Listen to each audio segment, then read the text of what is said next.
You're listening to Cultureful. I'm your host, Jess Lynn. This is part 3 of my 4-part conversation with Aisha Severy. In part 2, we talked about her childhood in Uganda after Idi Amin's expulsion of Asians and how her family chose to stay when so many others left. In this episode, Aisha shares the big love story between her and her father and how his loss reshaped her life. She takes us through her adolescence, moving to Kenya and learning to code switch between Muslim communities with different expressions of Islam. We follow her into young adulthood as she searches for belonging and builds her identity. And then comes the unexpected meet cute with her future husband. It's a conversation that moved us to both laughter and tears, and I'm so glad to share it with you. As always, you can watch the video version on YouTube. I hope you enjoy. Welcome back, Aisha. Thank you, Jess, for having me. Ever since we spoke last time, I've been itching to get back on the call with you. Ooh, itching. I like that. Okay, cool. Okay, so just to remind us and the listeners, last time we left off at you're in Uganda in rural Bale. You moved there around age 8 or 9. Mm-hmm. And it was a place where you had freedom to enjoy the natural landscape. You made a new friend. You were in like a posse with some girls. So I want to start there. I want to get to know Aisha as a kid at that point. Let's talk about your home life. What was your parents' relationship like? And that, a lot of times like pours into like the home environment, right? So what was their relationship like at that point? I think when you're a child, home is the safest place, and it doesn't need to be safe or beautiful. But like I said, my mom made everything safe and very, very pretty. So, the garden with the dahlias and the roses and the grafting, and the fish person coming to sell the fish to my mom on a bike, fresh fish. And then she would teach me, okay, this is how the gills of a fish are fresh when they're, salmon colored or pink. And then if it's not fresh, it's kind of dull. So you learned along the way. Then there was a woman by the name of Mama Bogoya, who was banana woman. So she would come with this big, thing on her head with all the bananas. God knows how she carried all of them, because there was a big basket on her head, which she would balance without holding, because she had, this thing in which it was rested. So the day began with all of these visits, of people coming to housewives because they couldn't leave. My mom was pretty homebound. I didn't see her ever get up and be like, okay, I'm leaving to go somewhere and I'll come Even back. to like a market or anything? No, my dad did all of that stuff. Wow. So this was her sort of like engagement with the rest of the world. Of course, there were social events that she would dress up in her saris and everything to go to, but mostly it was around these people coming in one by one, selling to her, making the decisions. We also didn't have a fridge for a very long time. So the downside of that is, of course, you don't have a fridge and you need to keep boiling the milk. And I even once got burnt by boiling milk because you had to keep boiling it to keep it fresh. But then you also didn't have a fridge, which meant fresh food every day. Mm-hmm. Right? I remember that, waking up to the smell of these Indian pancakes that my mom used to make, which were absolutely delicious. So yeah, just the smell of pancakes. And then she was a very playful mom. She would be like, I'd be in the back and she'd be like, oh, I can smell a cat. I wonder if there's a cat, So cute stuff like that, and I'd be like, how do you know I'm here? She's like, I just know when, Oh, that almost got me for a second. She didn't actually smell the cat. She just was playful and said she smelled. She was okay. I was like, well, how does she smell a cat? Okay. I just smell a cat. Yeah, exactly. So she would take us into this make-believe world. She was playful enough. She would sing sometimes and hum, Mm-hmm. The kitchen was not the best place because it was very gruesome. Obviously, a lot of, cleaning and scrubbing, but it was also, I think, her own domain, end to end. She had a command over it. We eventually did get a fridge, and she felt like a queen after that, Yeah. She's like, I got a fridge. Don't mess with me. Because it completely changes the way you not only cook, but also organize your whole day. And like, because if you're not dealing with like having to procure fresh food or deal with fresh food all the time. Yeah. And also wars, like we spoke about, the Civil War would get everybody have a curfew, and there would be no milk for days, and dad would have to go into a war zone to get milk. Whereas after the fridge, that changes, your sense of safety. The fridge was a very important part of, the bougie life of Kampala. But then also when we moved to Bali, I think that job for my dad was a much better job. So there was far more abundance, although we were in a rural setting, but we were sort of like the elite of Bali, if I can say that. Yeah. Fridge and all, and TV. Oh, yeah. That is really, really VIP. Indeed. Yeah. And so what was their relationship like, your parents? My mom and dad, I think, like a lot of Indian moms and dads of that era, they were split half in the center between a commanding husband and also a very equal and egalitarian relationship, because they were in transition, where the generation before them, the woman was property, right? And in this generation of my mom and dad's generation, there was, this idea of equality, being like, this is an intellectual being. You take her along, you have a companionship. So that was the word they used for each other a lot, like companions. They would walk in the evening, My dad would carry me on his shoulders, would look at the full moon, and they would just talk about stuff, Sometimes they'd hold hands, which I wouldn't like at all. But why not?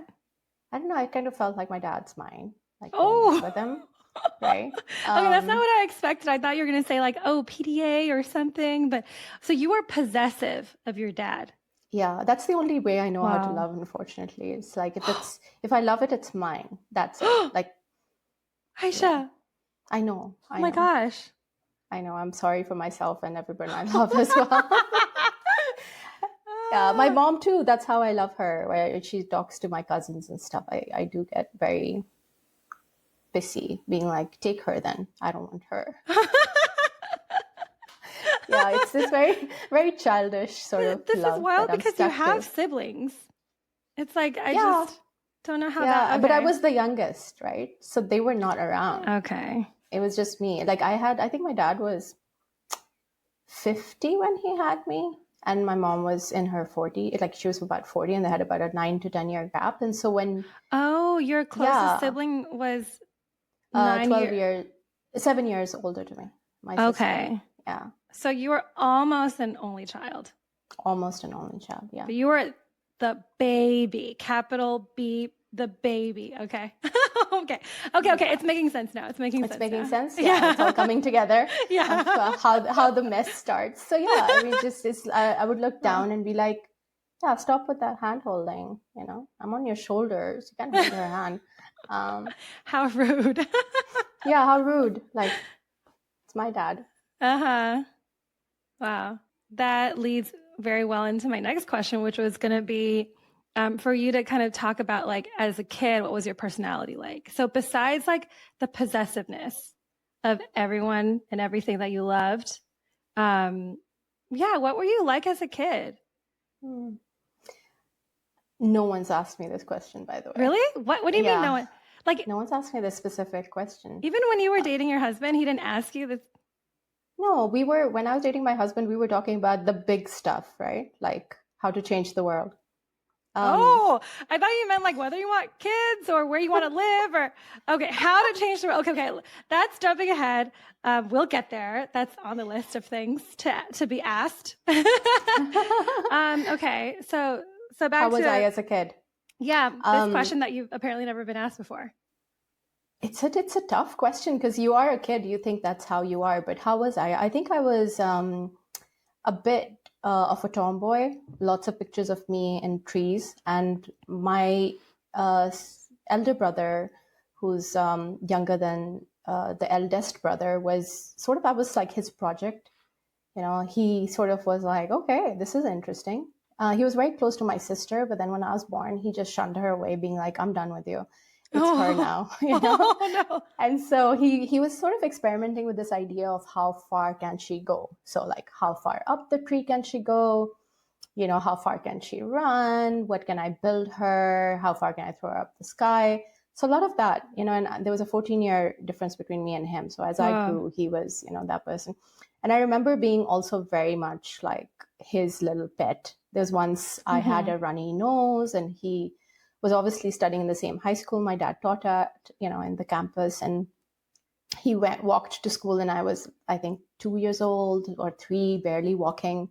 I followed him to school. Like, that nursery rhyme, followed him to school one day. And he walked into his class, and his classmates were like, oh my God, who's that behind you? Like, and I was in my little, dress and my nose running and everything. And he, typically a kid that age would be really embarrassed, being like, oh my God, my kid sister followed me to school. But he was really cute. He was so proud of me. He showed me off, and then he carried me back home.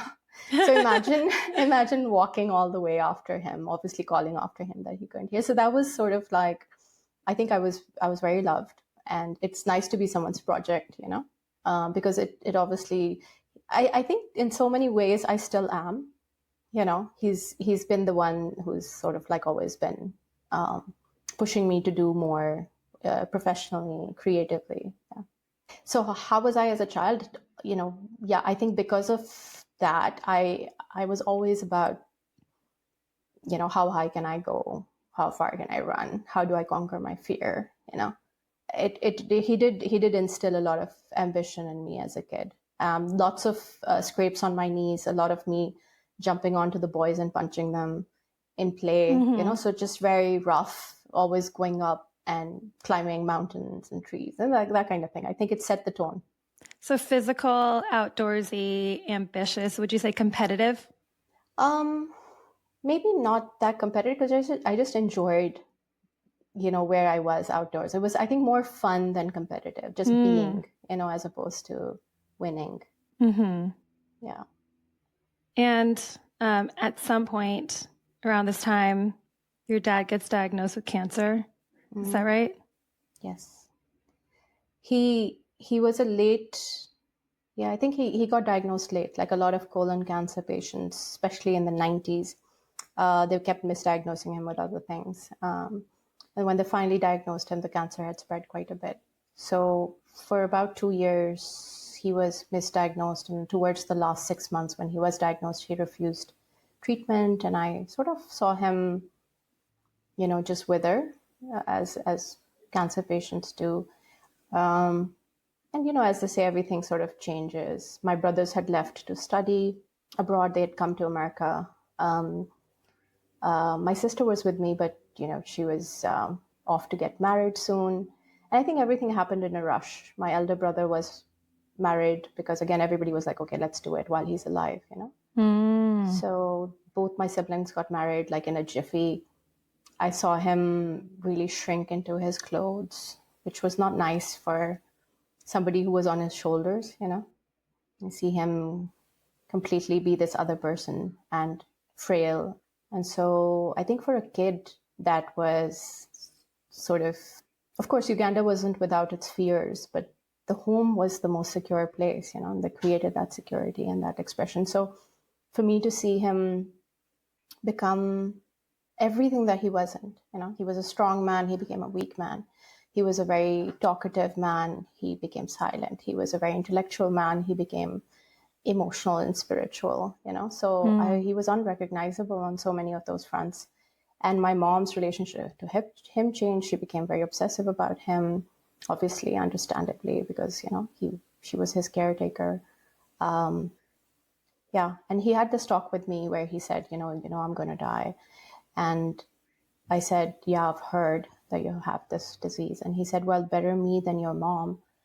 And I actually told him, I was like, no, better her than you. You were like 10, 11 at this point? Yeah, I was about 10, 11. And so he was quite shocked at me saying that. And he said, no, you're a girl. You need a mom. And I kept pushing back, being like, as if there's a choice. As if I was like, whoever made that calculation, can you go back to him and kind of flip it or swap it? Can you go negotiate, please? Yeah, renegotiate this contract. But he wasn't, I think he was taken by how much I wanted him to stay. Mm-hmm. Yeah. So you said he became more spiritual at the end. Mm-hmm. Can you talk more about that? My dad, like I think I told you about in the first part, he wasn't very religious or dogmatic or ritualistic. But towards the end, he really sort of got into, the life of the prophet and the values and peace and love and, of course, meaning and things like that. He still wouldn't be ritualistic, but his intellect and his politics and his geography turned inwards, Mm-hmm. So he started talking more about, the history of Islam and how, the idea should always be to give back to community. He started apologizing, I think, to my brothers mostly for being harsh earlier, which was not his temperament. Like I said, he was like a fighter, he was always the one creating the chaos. And so for him in his end of life saying, being like, I think he wrote them a letter saying, I'm sorry. Wow. He was to me unrecognizable because I kind of liked the macho part of him because I felt protected by it. And I was like, who's this soft man, Mm-hmm. Not good, reverse, renegotiate. Where's my dad? Who's my dad? Yeah.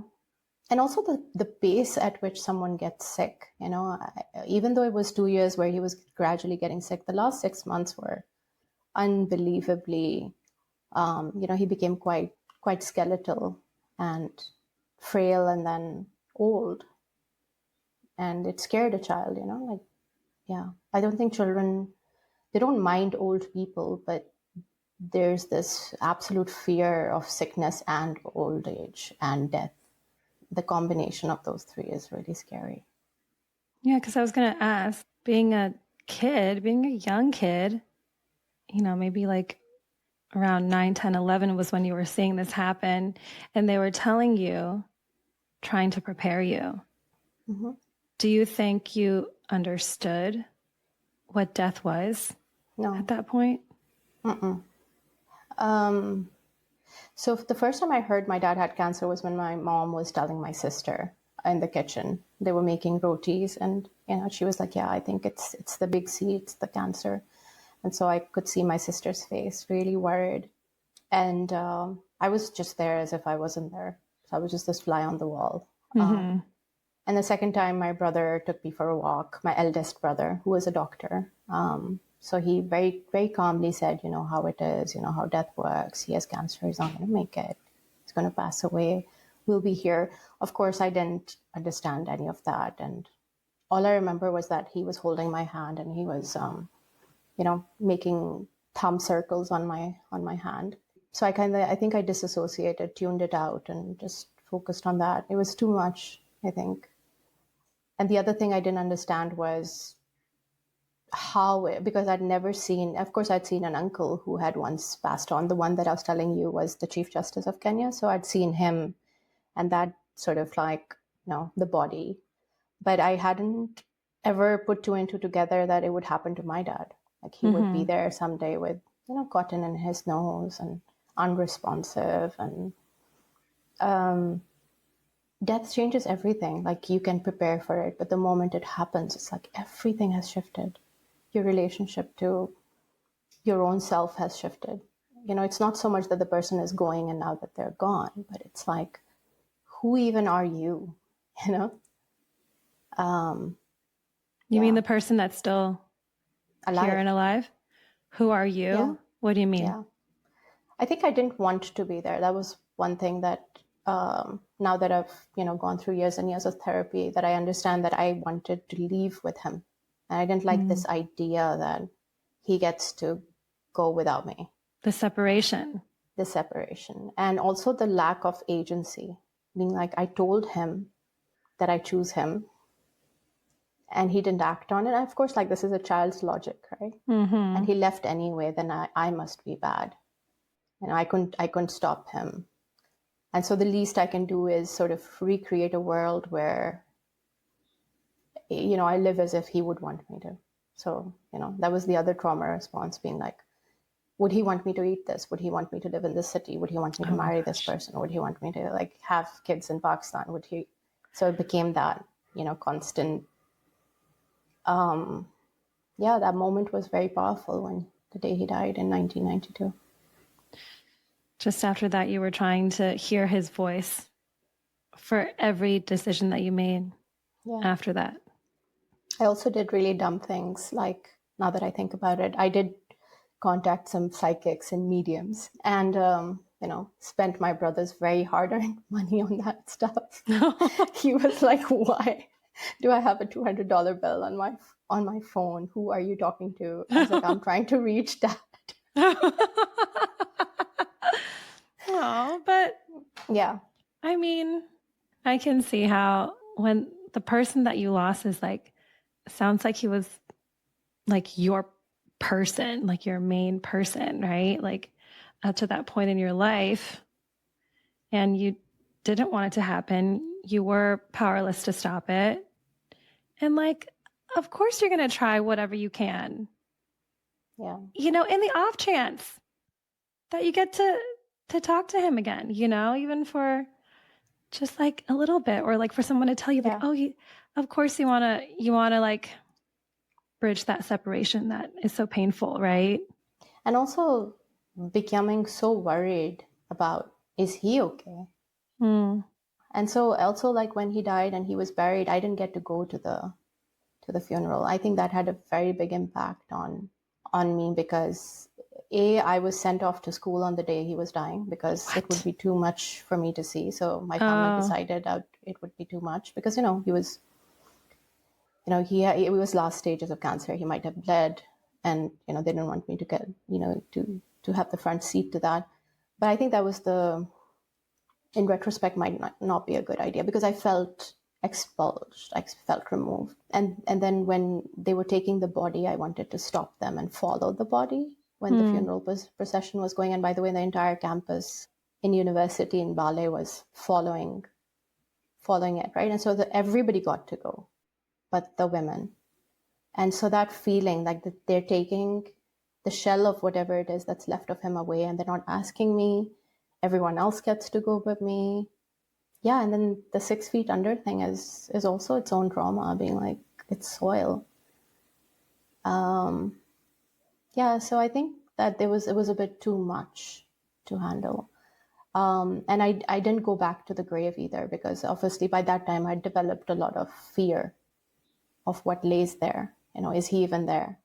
And it took me so many years to go back to East Africa into, I think, 2015 when I finally went to the grave. And I think we were supposed to have done Fatiha, which is like the prayer that you do for the dead.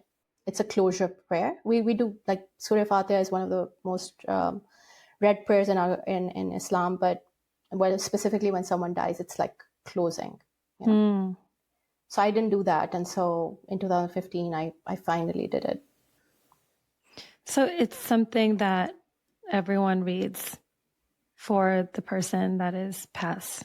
Yeah. And when your dad passed, because you were so young, they didn't want you to go, and because you're female.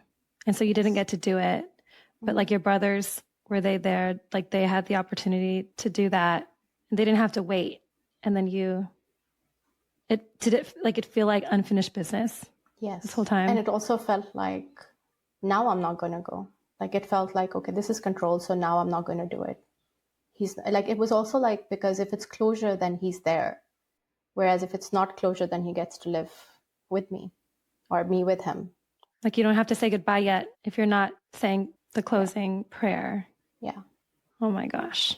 So yeah, a lot to unpack there for me, even now that I'm thinking about it. I think that there are reasons why rituals got created, So, but when I finally did in 2015, it was a United Nations conference I'd gone to for Kenya. I was speaking on it, and I took a road trip with my uncle, his brother, because he's still in Kenya, over to Uganda, and then we finally did the Fatiha. And one of the things I realized is that the chatter in my head stopped.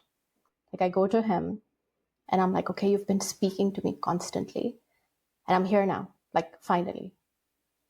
And there was nothing.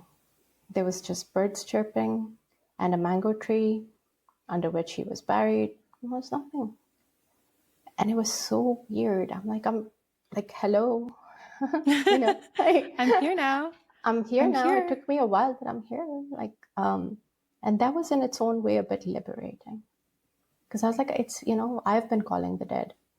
He wasn't doing any of that. It was all me. Sorry, I'm a little bit emotional. This is emotional. Did it feel like by you're going to say goodbye finally, that you were letting him go, and that was kind of, I don't know, that was letting you go? I don't think any of that happened, unfortunately, even though I did the Fatiha, even though my uncle read Surah Yasin, which is another thing you read when you go to the graves. It was beautiful. I cried. And then obviously we have a ritual where we water the grave. Like, we pour water on the grave. So that was very healing. But I think because I'd lived with him in my head directionally for so long, I mean, the moment I got on a flight and I came back, he was back. Really? Yeah. Because, I was just, it's not, I don't think rituals help if your heart's not in it, So it's my big secret that whenever I'm lost in life or I'm confused or, I meditate where I go to this place in my head, this happy place, which is a beach, and him and I just sit and chat. Like, and he's very real in that place, I know it's delusional, it's woo-woo, but I get to see him and, he gets to impart some wisdom, or he just gets to sit there, read, or, leave me something to eat. It's very day to day. It's very sort of, I think when you're not ready to let someone go, you can still, they don't get to choose that they've left. You get to keep them.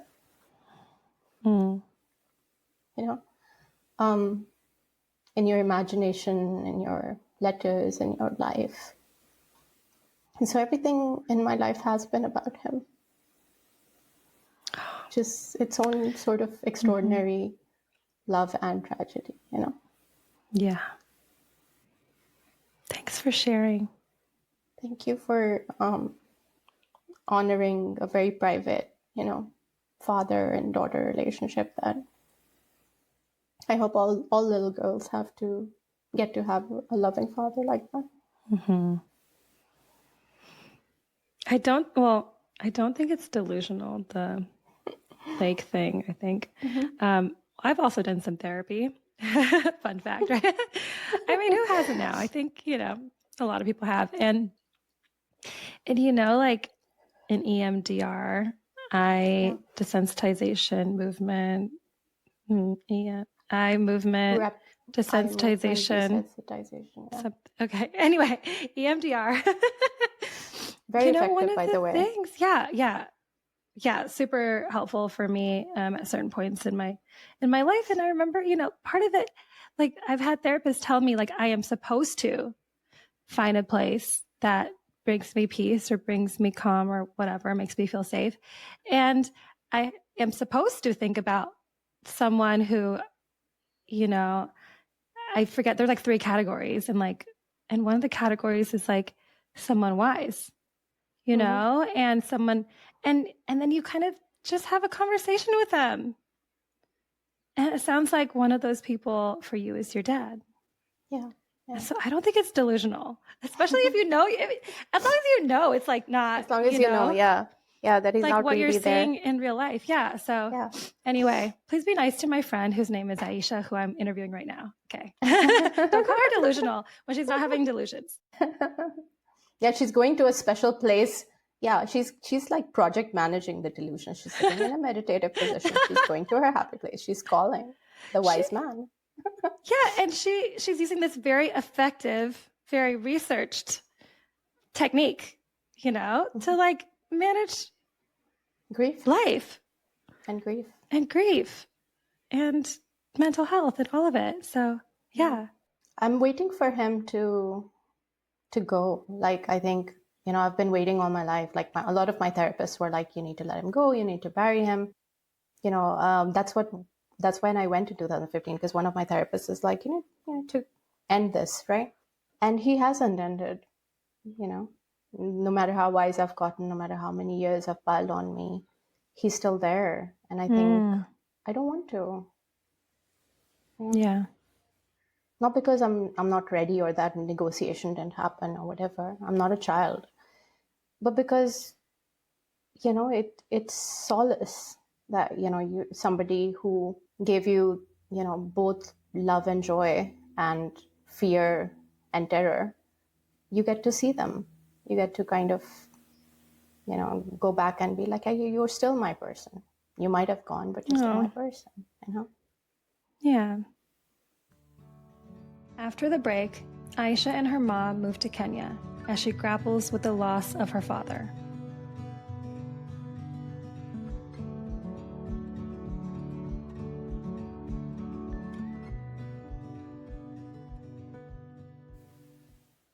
After your dad passes, then in 1993, when you're about 12, your family moves to Kenya. Mm-hmm. So what was the thinking behind that? And what were the circumstances? Was it your mom's choice? Tell us about that move.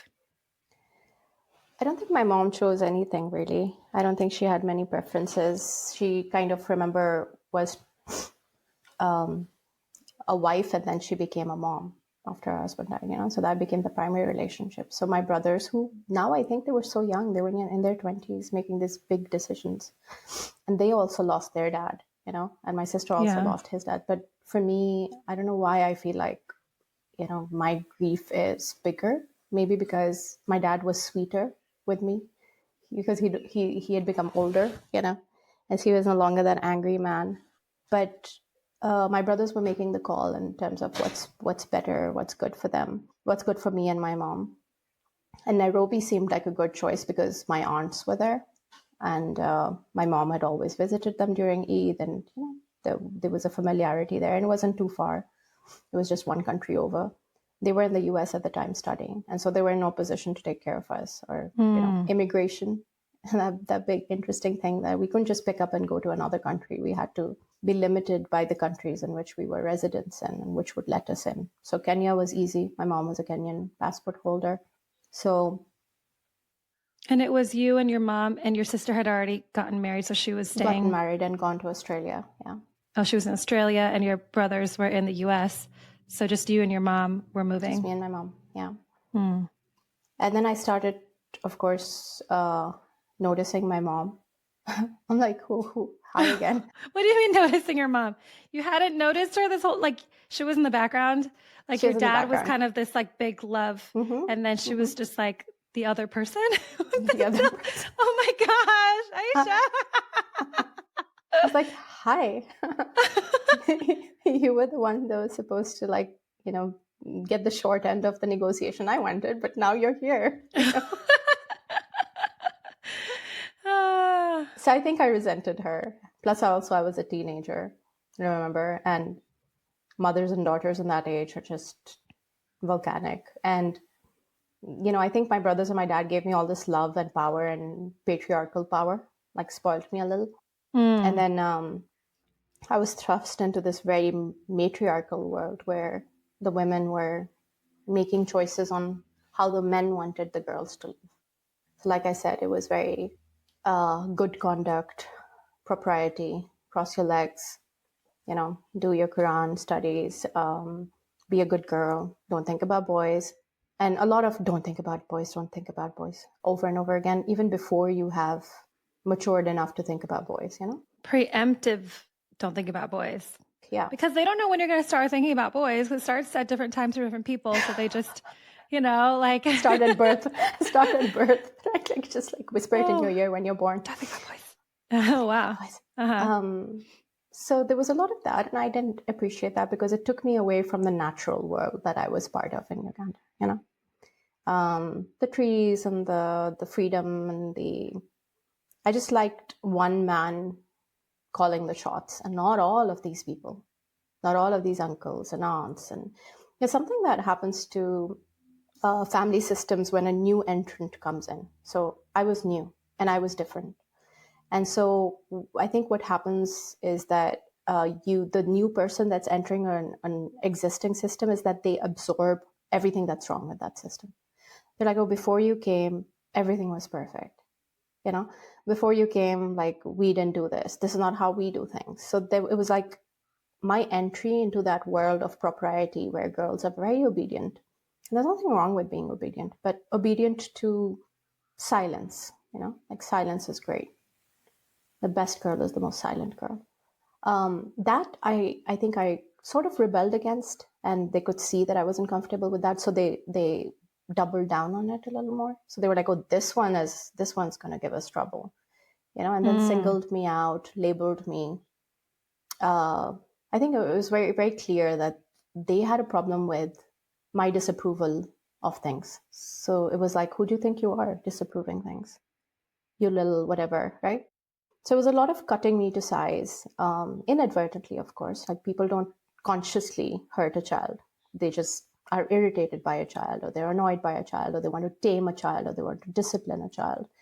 And in the process, just break its spirit, So that was one of the major clashes.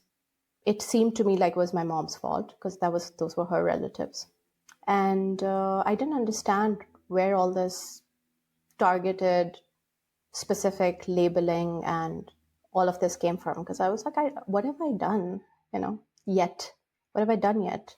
And then I think I started, like teenagers do, develop a sense of independent identity.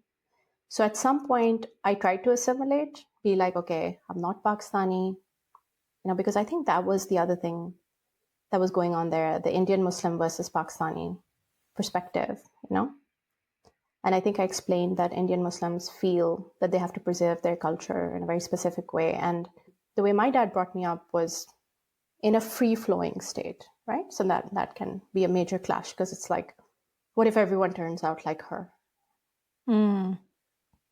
So if they could, they would tie my feet, but they did the intellectual equivalent of that. What do you mean by intellectually tying your feet? I think it was the preemptive stuff. Don't do this, don't do this, don't do that. Even before I wanted to do any of that stuff. Then it was the labeling, bad girl, she's not like our kids. And it was just when you enter a room, a child does not need to be told they're not welcome, right? So you'd enter a room and everybody would shift. Oh. Now, of course, I understand that I was not just a child. I was to them a philosophy or something different, or I was carrying much more political and other weight in their life than just being a child. But I didn't understand it at that time. So I took that quite personally, the comparison, the reminders of how I should, and I did everything wrong, may I add, because I wasn't from there. So whatever I would attempt, I would mess up. Cooking, cleaning, praying, all of it was just too regimented. It was like being in a boarding school and not knowing how to tie your shoelaces and make your bed in 30 seconds. I kept failing. Because it sounds like you grew up in Uganda. Your dad's circles were Pakistani. The circles were intellectual, academic. And your dad was more on the culturally Muslim side rather than like very conservatively religious. And then meanwhile, now with your mom's side, it's like smaller community of Kokni Indian Muslims that sound like they're much more conservative in their practices. It's also a different country, language, history. Yes. Oh my gosh.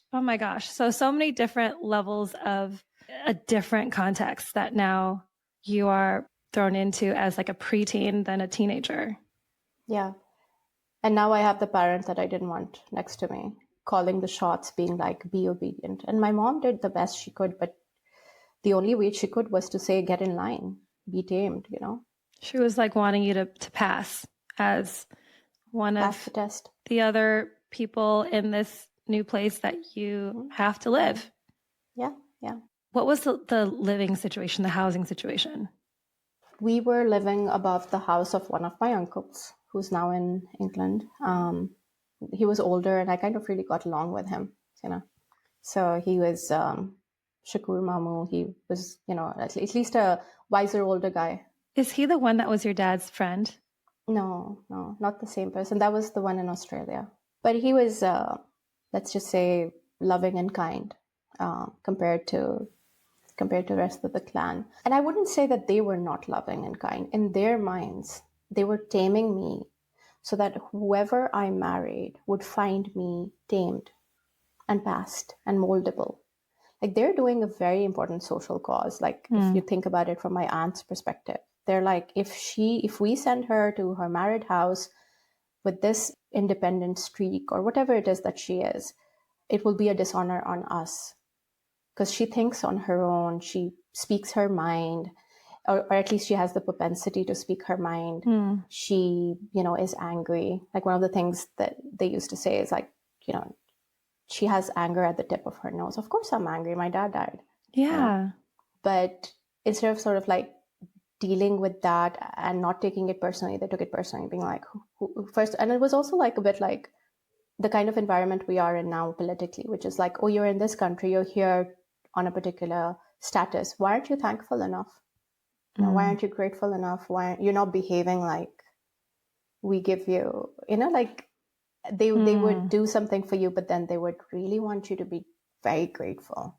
So all of those things they just piled on each other, and they were uncool, I think. More importantly, I think I quickly realized that that's not the environment I want to be in. That's not, of course, you're a child, you cannot articulate it, but I was like, yeah, no. It's very clear. And so there was a rebellious streak in me, which made it very clear that I'm not in this game. I tried to conform initially, whereas I kind of erased my Pakistani identity. But then when I still wasn't accepted, I was like, to hell with it. I might as well just be who I am. I went back to my dad. So in a way, in childhood trauma, like, there's something called splitting. Dad good, mom bad. You split situations and people. Are they good? Are they bad? Whereas when you get older, you understand it's a spectrum, and everybody's good and everybody's bad, and vice versa. But back then I was like, okay, not my mom's side, my dad's side. Wow. Which has its own sort of perils, as I later found out. That's too much of a cliffhanger. So I think what I did in Nairobi was, I said, I am not a Konkani Muslim. That is just part of my identity. And I didn't grow up on it. I'm passing through. So I don't owe any allegiance to it. So you can tame me. I can maybe get a passing grade. I can get the hell out of here and never look back, and go into a place where I once felt safe, which is everything that my dad wanted for me, or whatever my dad's sense of identity and political identity was. So I'm heading back home. To Pakistan or to Uganda? To Pakistan. And at that point, when you were thinking this, you had never been to Pakistan yet, or had you visited? I had visited a couple of times. Okay, but you never lived there? Never lived there, yeah. Well, this is all working out swimmingly, because it's like, the questions that I didn't give you that I was going to ask. Like I said, Jess, did you read my mind? Huh? We're vibing. We're vibing. I like that. Vibing. So Pakistan, you're in Nairobi, you're thinking, okay, this is not working for me. This community, I don't want to stay here. I'm passing through. I want to go move. Did you think of it as home to Pakistan? Yeah. For some reason, I don't know why, I felt like my dad would have wanted me to embrace an identity where I was rooted, forgetting that he actually left there and went to Uganda. Like, oops. But at that point, you were like, okay, point, I think he wants this for me. You were having these conversations in your head with him, and because you were like, this is not working, Dad. Like, what do I do? Yeah. And you're home. like, where's home? It's in Pakistan. Yeah. Wow. So then, yeah, not that clearly, of course. We're not talking voices, but we're talking feeling lost, and then being like, where do I go from here? Looking for home. How did you make it happen? So thankfully, my brother, the one who was always making a tomboy out of me, was in California. So I managed to get into San Jose State University, lived with him and my sister-in-law, who has an equal part in raising me. So from Nairobi, I moved to the US, where my brother and his wonderful wife hosted me and let me finish college and funded it. I went to San Jose State University and studied media and business administration there. So while I was there, the other feeling that I had similarly was I'm passing through. Even in the US, it was like I was very clear that this is not it. This is not home. This is me, just taking a segue. What about being in San Jose, which for the listeners is in Northern California? Yeah, what about being there made you know that was another like passing through place? I think the family dynamics that definitely contributed, because it was the same sort of cultural guardrails, if you may, which is, I don't think talking about Pakistan was appreciated, where it was like I had to sort of hide the fact that I'm the president of the Pakistan Students Association. All that time in college in the US, all I was doing was Pakistan. Pakistan this, Pakistan that, Pakistan concerts, Pakistan, talks, Pakistan embassy, blah, blah, blah. I didn't really enjoy my college years because of that. Now that I think about it, if I go and renegotiate, I would be partying.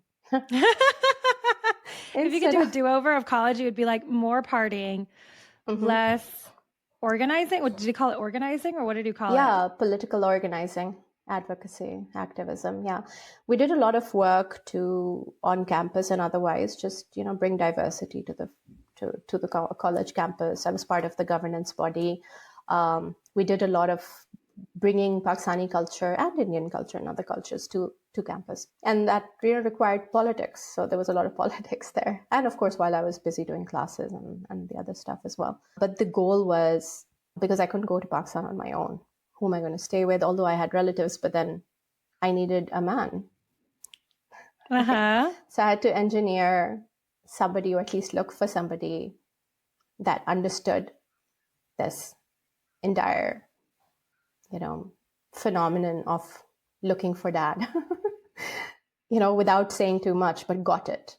Somebody with, I think daddy issues is a very simplistic form of taking something very complex and beautiful and then simplifying it or making it look dumbed down. But somebody who had trauma, for lack of a better word, because people who walk through the world without trauma, or to whom trauma has come late in their lives, don't get it. So that's where I met my husband. Yeah, meet cute. Tell us about the meet cute, please. It was really a meet cute. Yasser was because it was cute, or why? He was so cute in his 20. He was 20. He was so cute. First of all, he was this firebrand. I first read what he wrote rather than met him. So I wrote this article on Kashmir on a website called chalk.com, which was the first sort of internet of South Asians meeting online without a physical wall between them. So they would intellectually debate Indian, Pakistanis, Bangladeshis, different forms of people. And so it was a very judgy and violent place, because, Pakistanis and Indians are really good at slamming each other through words. So, but it was also a place where a lot of intellectuals came. So a lot of the writers that you see in India, Pakistan today, winners of major prizes and writing prizes, came from chalk.com. That's where they honed their arguments on who's right in history and who's wrong, and those interesting debates that really go nowhere and have no reason for being, but they are important because they talk about identity. So I wrote this article on Kashmir, which is a disputed territory, for those who don't know, between India and Pakistan, and talking about self-determination and self-identity and the importance of democratic values.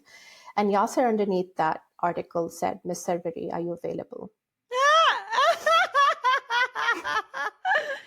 Oh my gosh. Don't fault me for thinking. Writers meet. Oh my gosh. This is too cute. I am so glad that I pumped the brakes on you when we were having coffee or we were having tea to not tell me too much until we were recording, because this is too cute. This is too cute. And now you've gotten my reaction.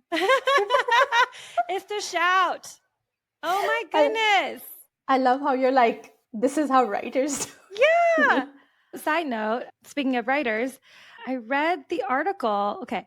We discussed how it makes sense for me to not read the book before these conversations because then that might limit my curiosity to things around the book.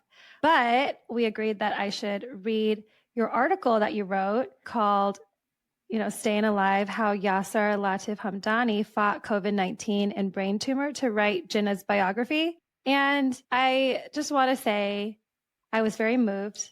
I was very inspired. I was like, what? When it was over, my point is, it was very beautifully written. I'm very, very, very looking forward to reading your book. And I can totally see why reading your words can make your husband message you because your words are beautiful. Okay.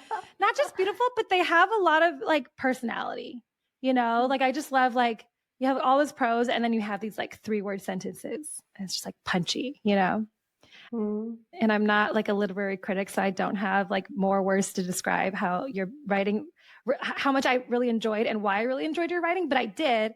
But I'm just like, oh, so he fell in love with your writing first. This is too cute. Okay. I love your reaction. This is so good. This is what anybody ever writes for, actually. Like, I'm so glad I kept at it. Major dopamine. I'm going back. Right after this, I'm going to like write a new article. So yeah, you're the antidote to my forever writer's block. Next time I ever have a writer's block, just go back to this part and rewind. Get to this timeline. Just keep playing it over and over again.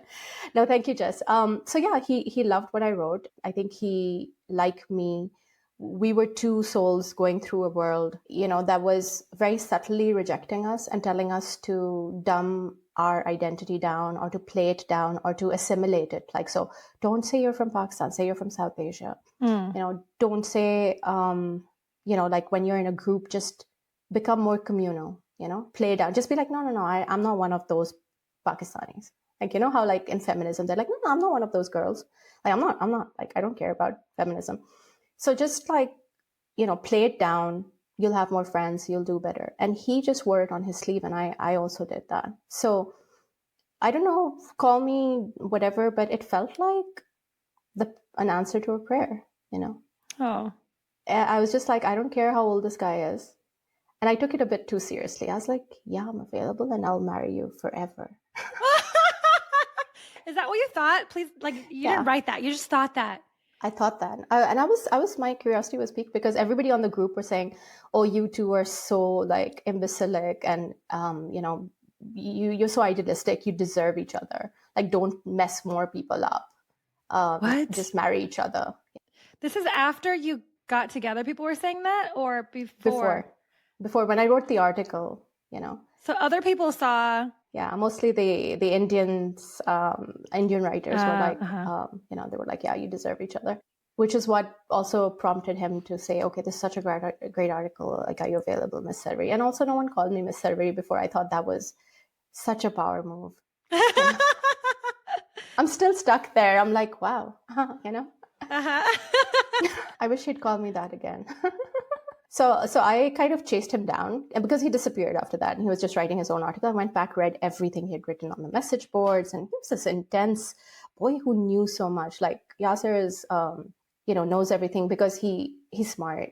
He's got this, he synthesizes knowledge really well. He knows everything about South Asia. So dates, names, explanations, and very articulate. So that's a very lethal combination, especially after someone says Miss Sarvari to you.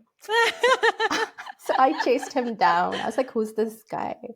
And he was at Rutgers. I found out he was at Rutgers. I mean, of course, stalking is a very serious crime, but I minor stalked him. And then I called the Pakistan Students Association president there because we had a network, all the university PSA. So I called him, and I think it was this guy called Farhaj, or I don't know. And I was like, there's this guy, Yasser. And he wrote all 3 names. So I was like, this guy, why does he have to use all 3? And I use all my 3 names mostly. So that was another thing. And I was like, can I speak to him? Can I get his number? And the big joke at Rutgers was, oh, this girl from San Jose State is actually real. Like, and she's kind of looking for this loser, this guy over here who like, and they're like, can you believe it? Like she's chasing him from all the way there. Remind And me where so Rutgers is. Where is Rutgers? New Jersey. Oh, whoa. Okay, this is coast to coast. Coast to coast, yeah. And so I think I emailed, they gave me his email, and I emailed him, and I said, thank you for appreciating my article and blah, blah, blah. And he wrote back, and then I said, okay, let's talk on the phone. So we spoke on the phone, and I said, I'm going to Pakistan, and I have this project that I'm doing with LUMS, which is a university there. And he said, interesting, I'm going to go to Pakistan as well next week. So we were like, oh, let's try and meet up there. Wait, the timelines just happened to overlap for when you were going to both be in Pakistan, and were you going to be in the same town? Yes. What? LUMS is in Lahore, and he's from Lahore. Yeah. What? This is wild. Yeah. See, now everybody who's like, what was wrong with you? I'm like, no, this was serendipity. Like it was happening so magically. How could I not? Wow. Yeah. Plus, no one actually wanted me by then. So, you were, what year in college were you? How old were you? I think I was a sophomore. Yeah, I had 2 more years to go. Whereas Yasser had 1 more year to go. Okay. Uh-huh. Yeah. So anyway, we meet in Lahore, and he comes to my family friend's house to help me go to LUMS to distribute some IT material that we were trying to distribute. And he comes in his car, and then he's a boy. And I'm like, okay, great. He's not like an old uncle. I was like, this could work. Not only is he a boy, Jess, he has these eyelashes that, shadow his entire cheek. They're thick and they're luscious and they're windy, and he's like slowly like trying to fix his car door, and he's blinking, and I'm just looking at his eyelashes being like, oh my God. So yeah. This guy is so cute. He was. And then when I sat in the car, there was a band at the time called Junoon, a Pakistani band that had just come out, and they played their song Sajna, and it was just like, yeah, okay, this is it. I'm done. You're done. Movie moment, everything slows down. You like remember the eyelash. You remember exactly what he was doing and the music that was on, because it was just like, yeah. I mean, it was a very historical moment in your life. And my kids' life and their kids' life. Exactly. And like your, family history. Like my husband, I like to call, well, I guess I like to call everything related to like a major moment in our relationship a historical event, I like that. If we sat somewhere like on our courthouse wedding day, like we sat on like a certain bench and took photos, like that's every time we pass that bench later, be like, that's the historic bench, The historic bench. Yeah, of course. Yeah, pretty much. Wow. So you did not meet in Subway. I thought in the article you met in Subway. So in the, so of course the Lahore meeting was extremely chaperoned, and he came inside at my family friends and uncle's house, and everybody was sitting there just looking at him being like, okay. She hasn't even met this guy before. This is just their, do they know it was your first meeting? Yeah. So he just came into like, if you come to pick somebody up, you get sized up about why you're here, who are you? Yeah. So they were just checking to see. And of course, I had another friend of mine join us in the car to take that project onwards. So it was, so all we talked about was Pakistan. And the first thing I told him was, I'm going to go back to my country and make Pakistan an Islamic state, Islamic welfare state. And he was just like, dude, like you need to read, he was just like this. Not just write, but you also need to read. You need to read. Yeah. He was like, no, Jinnah wanted a secular Pakistan. So then anyway, that entire trip, we talked about the founding father. And my dad's version of the founding father was very basic, if I may say. It's the official version, which is that, he created a state for Muslims, but things were much more complicated. And he was a very staunch secularist, and Pakistan was not just some kind of big idea. It was created out of a lot of politics and difficult situations. So he explained that to me in that trip. Then when we went there, I was like, okay, you need to now come meet my brother in California, because I was like, okay, let's go to the next level. So in our situation, second base is meeting the brother. Wow. You met my mom and my family friends. Now you're going to meet the man. And when you're coast to coast, you're writing, you're on the phone, you guys are like long distance dating? No. At this point, it's just purely, how do I say this? Like an intellectual date. It's like minds meeting. Minds meeting, yeah. But even then, to bring some boy into your life at that age, there is this undertone about why you're interested. So everybody kind of is checking him out for other reasons as well. Well, also you liked him more than just his mind, right? Like you thought he was cute. You had this project where you were trying to engineer yourself a husband to go back to Pakistan. And so in your mind, you were thinking of it as more than that as well. Yeah, I was like, look, I'll marry the first thing that comes in that cares about Jinnah and Pakistan. But this guy is my age. He's age appropriate. Uh-huh. And he has great eyelashes. So like, what else could one ask for?